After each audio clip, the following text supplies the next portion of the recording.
હિન્દ વિદ્યાર્થી મિત્રો, સ્વાગત છે તમારું આજના વિડીયોની અંદર. અને આજે આપણે જોવાના છીએ ધોરણ 9ના જે વિજ્ઞાન વિષયના અસાઇનમેન્ટની સિરીઝ આપણે શરૂ કરી હતી તેનું વિભાગ બીનું પ્રકરણ નંબર 3. તો શરૂ કરીએ આજના વિડીયોને, જેની અંદર તમારો પહેલો પ્રશ્ન છે કે HNO3ના આણ્વીય દળની ગણતરી કરો. જેની અંદર તમને દળ આપ્યા છે પરમાણ્વીય દળ H બરાબર 1, N બરાબર 14 અને O બરાબર 16. તો એમાં HNO3નું આણ્વીય દળ બરાબર શું લખી શકાય? તો કે 1 કૌંસમાં Hનું પરમાણ્વીય દળ, 1 કૌંસમાં Nનું પરમાણ્વીય દળ અને 3 કૌંસમાં Oનું પરમાણ્વીય દળ. આવું શું કામ? તો કે HNO3ની અંદર H એટલે કે હાઇડ્રોજનનો એક પરમાણુ છે, નાઇટ્રોજનનો એક પરમાણુ છે, પરંતુ ઓક્સિજનના 3 પરમાણુ હોવાથી અહીંયા આગળ શું લખવું પડે? 3 લખવું પડે. તો 1 કૌંસમાં Hનું પરમાણ્વીય દળ તમને આપ્યું છે અહીંયા 1. રેડી? ત્યારબાદ છે નાઇટ્રોજન જેનું 14 અને ઓક્સિજનનું 16, એટલે આગળ 3 છે તો એ 48 થઈ જાય. નાઇટ્રોજન છે અહીં આગળ 1 છે એટલે 14 ને 14 એમને અને હાઇડ્રોજન 1, ત્રણેયનો સરવાળો કરો એટલે તમને મળે 63 U અને આપણે AMU પણ લખીએ છીએ. ત્યારબાદ છે H2SO4ના આણ્વીય દળની ગણતરી. Same to same process. H2SO4નો આણ્વીય દળ બરાબર, હવે હાઇડ્રોજનના 2 પરમાણુ એટલે 2 કૌંસમાં Hનું પરમાણ્વીય દળ, ત્યારબાદ સલ્ફરનો 1 પરમાણુ એટલે 1 કૌંસમાં Hનું પરમાણ્વીય દળ અને છેલ્લે ઓક્સિજનના 4 પરમાણુ એટલે 4 કૌંસમાં Oનું પરમાણ્વીય દળ. તો 2 કૌંસમાં 1, 1 કૌંસમાં 32 અને 4 કૌંસમાં 16, કારણ કે અહીંયા આપણે પરમાણ્વીય દળ આપ્યા છે રકમની અંદર. તો 2 + 32 + 64 બરાબર કેટલું મળે તમને? 98 U. ત્યારબાદનો ત્રીજો પ્રશ્ન, NaOHના આણ્વીય દળની ગણતરી કરો. સેમ ટુ સેમ પ્રોસેસ આની અંદર પણ કે NaOHનું આણ્વીય દળ બરાબર 1 કૌંસમાં Na નું પરમાણ્વીય દળ, 1 કૌંસમાં Oનું પરમાણ્વીય દળ અને 1 કૌંસમાં Hનું પરમાણ્વીય દળ. આ ત્રણે તમારે કરવાનો છે સરવાળો. તો 1 + 23, 1 + 16 અને 1 + 1 થાય એટલે કે 23 + 16 + 1 એટલે તમને કેટલું મળે? 40 U. તો સંયોજનનો એના પછીનો પ્રશ્ન છે સંયોજનનો અણુ એટલે શું? કેને કહેવાય?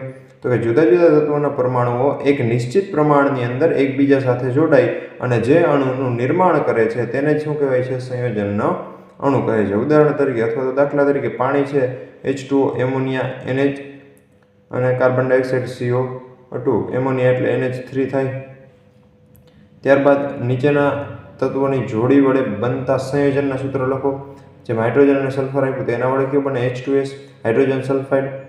ત્યારબાદ સોડિયમ અને ઓક્સિજન જેના વડે બને Na2O, બરાબર, જેને આપણે સોડિયમ ઓક્સાઇડ તરીકે ઓળખીએ છીએ. તો નિશ્ચિત પ્રમાણનો નિયમ લખીએ, ઉદાહરણ સહિત સમજાવો. નિયમ શું છે? તો કે રાસાયણિક પદાર્થમાં તત્વો હંમેશા દળથી નિશ્ચિત પ્રમાણમાં હાજર રહેલા હોય છે. સમજૂતી કે પાણી જેવું સંયોજન અનેક સ્ત્રોત દ્વારા મેળવી શકાય. પાણીનો સ્ત્રોત કોઈ પણ હોય, પરંતુ જો 9 ગ્રામ પાણીનું વિઘટન થાય ત્યારે હંમેશા એની અંદર 1 ગ્રામ હાઇડ્રોજન અને 8 ગ્રામ જેટલો ઓક્સિજન છે એ ઉદ્ભવે છે. તેથી પાણીમાં હાઇડ્રોજન અને ઓક્સિજનનો દળથી ગુણોત્તર હંમેશા કેટલો છે? 1:8 થાય છે. બીજું કે એમોનિયામાં નાઇટ્રોજન અને હાઇડ્રોજનના દળથી ગુણોત્તર હંમેશા કેટલો હોય છે? 14:3 જેટલો.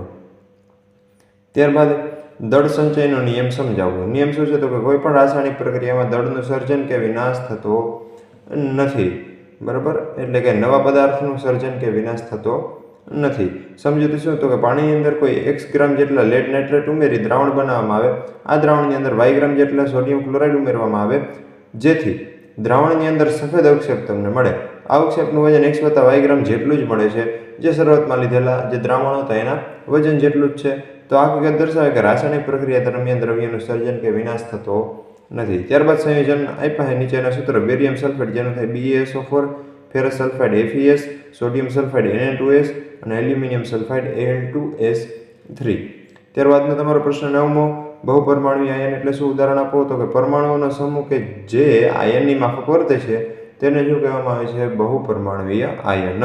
અથવા તો એક કરતાં વધુ પરમાણુ ધરાવતા આયનને શું કહેવામાં આવે છે? બહુપરમાણુય આયન. જેના ઉદાહરણ છે NH4 1+, જેને ammonium ion, CO3 2-, carbonate ion, SO4 2-, sulphate ion, PO4 3-, phosphate ion.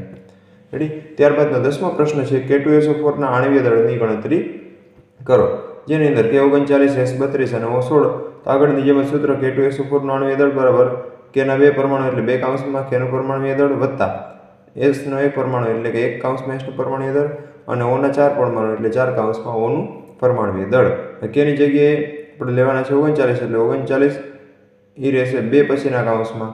ત્યારબાદ S છે એ 32 લેવાના એટલે કે એ રહેશે 1 પછીના કૌંસમાં અને ઓક્સિજન છે એના 4 પરમાણુ એટલે 4 કૌંસની અંદર 16. તો 39 × 2 કરે એટલે તમને 78 મળે, 32 × 1 એટલે 32 અને 16 ચોક 64. 3 3 નો સરવાળો કરો એટલે તમને કેટલો મળે 174 યુ જેટલો. ત્યારબાદનો પ્રશ્ન જોઈએ સંયોજકતા એટલે શું, તેનું મહત્વ જણાવો. તો કોઈ પણ તત્વની બીજા તત્વ સાથે જે સંયોજવાની સાપેક્ષ શક્તિ છે અથવા તો એની ક્ષમતા છે તેને શું કહેવામાં આવે છે, તત્વની સંયોજકતા. મહત્વ છે કે કોઈ એક તત્વના પરમાણુ અન્ય તત્વના પરમાણુ સાથે સંયોજાય અને કેવી રીતે સંયોજન બનાવે છે તે કેના આધારે નક્કી કરી શકાય, તો કે જે તે તત્વની સંયોજકતાના આધારે. ત્યારબાદનો પ્રશ્ન, પાણી બનાવવા માટે હાઇડ્રોજન અને ઓક્સિજનનો દળથી જે ગુણોત્તર છે 1:8 છે એ 1:8ના પ્રમાણમાં જોડાય તો 3 ગ્રામ હાઇડ્રોજન વાયુ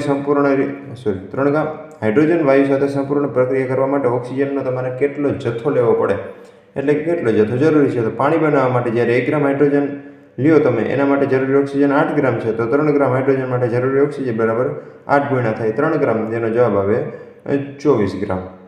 તો મિત્રો અહીંયા જે તમારું ચેપ્ટર હતું ત્રીજું તે થાય છે પૂરું. આપણે જલ્દી જ મળીશું એક નવા વિડીયોની સાથે. ત્યાં સુધી જય હિન્દ.